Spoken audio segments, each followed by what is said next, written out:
Can you pass around the pen machine? I'm collecting them and I'm really checking them now, and I will drop people who are absent 3 times.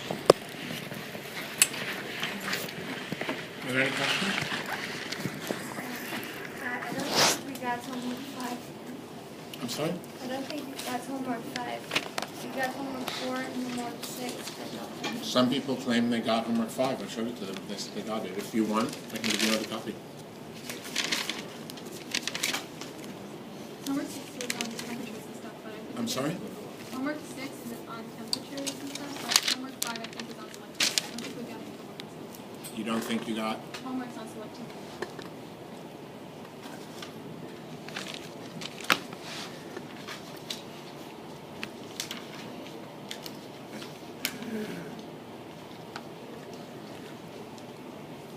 This one, you can get this one? Some people said they got this one.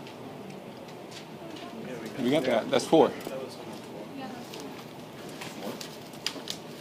It says multiple reactors and reactions. All right, I'll have to take a look. I thought I had given it out. I'll check after class. It's possible that one of them I didn't give out, so I'll just give it out. If I have missed one, then I'll Xerox it up today and leave it in my box. I wouldn't want to disappoint you with 2 little homework. Are there any other questions? Okay, you remember last time we were we were looking at multiple reactions. We were looking at how temperature affects. We were looking at temperature effect. And we showed in the last class how when you have a non-isothermal reactor, you have to combine the energy equation along with the mass balance, the enthalpy balance and the mass balance. The way it's presented in your book, it makes it sound like you can just solve the enthalpy balance for XA as T as a function of XA and plug into the mass balance and you're finished. I gave you an example last time where life's not that easy. In order to solve the enthalpy balance, you need to know the solution to the mass balance. And in order to solve the mass balance, you need to know the solution to the enthalpy balance. Because the rate enters into both of them, and the rate depends on the concentrations and temperature. So you need to know both if you have the enthalpy balance, you have a derivative of the temperature, is some bunch of terms, one of which involves the rate that you need to know XA of T. And then the mass balance involves a derivative of XA, and that involves the rate, which needs to know where you need to know the temperature as a function of XA.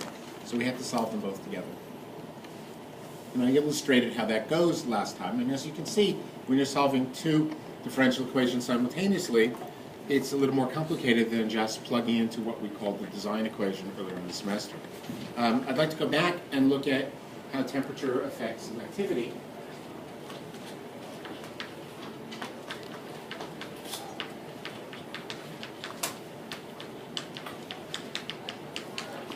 And last time we spoke about how to simply do design, and then at the end of the hour we spoke a little bit about how temperature might affect selectivity.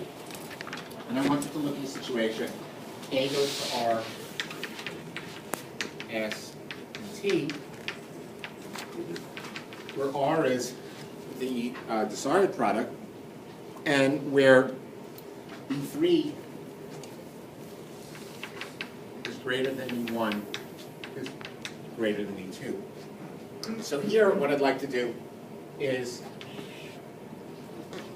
the idea here is to maximize capital phi.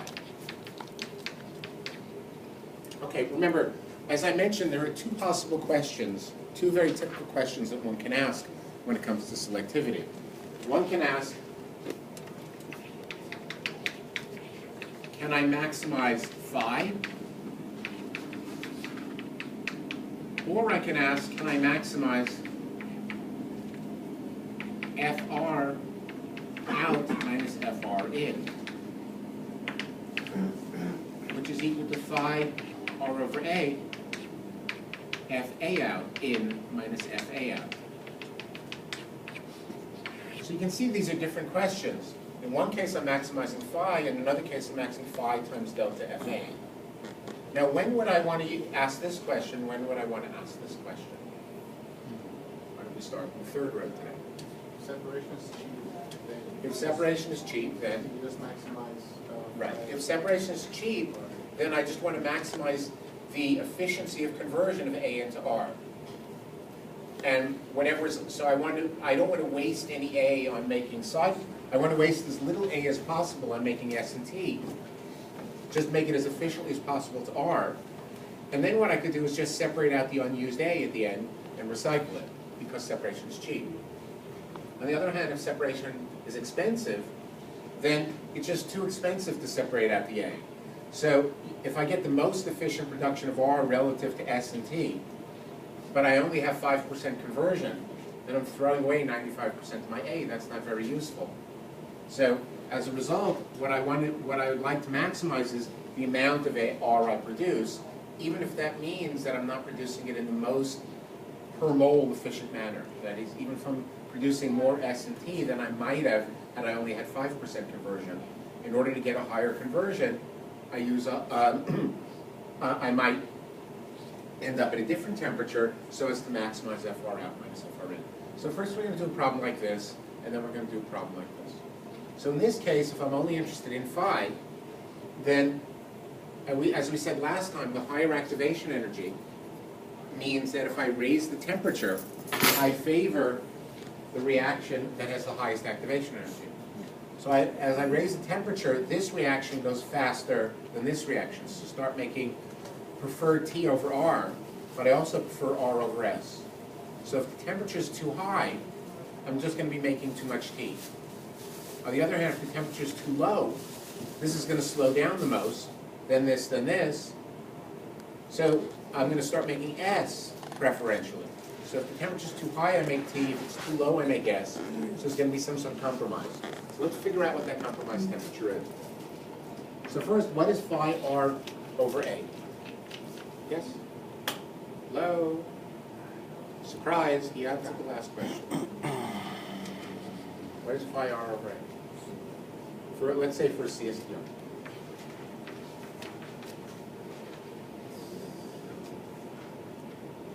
Next group.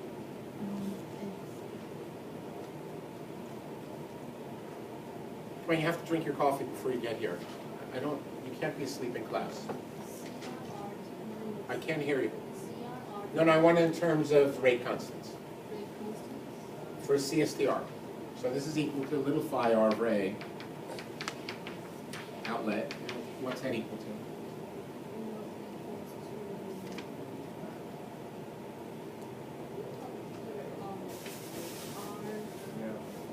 Next. I'm sorry? You want to do rate? I want it in terms of Ks and concentrations. It's K1, CA.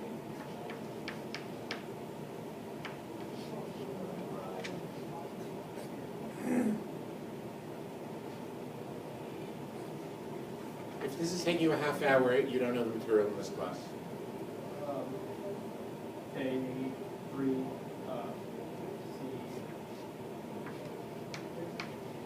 CF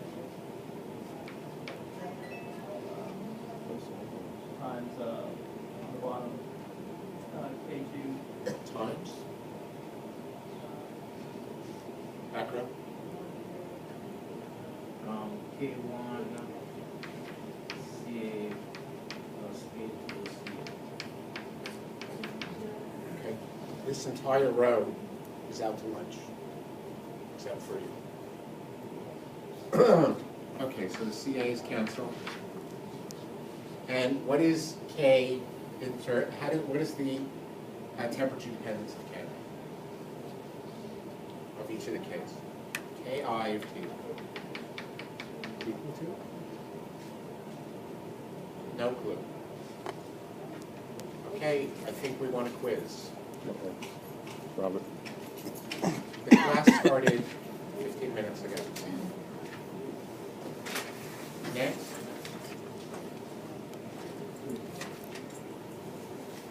Okay, take out this paper. We're good.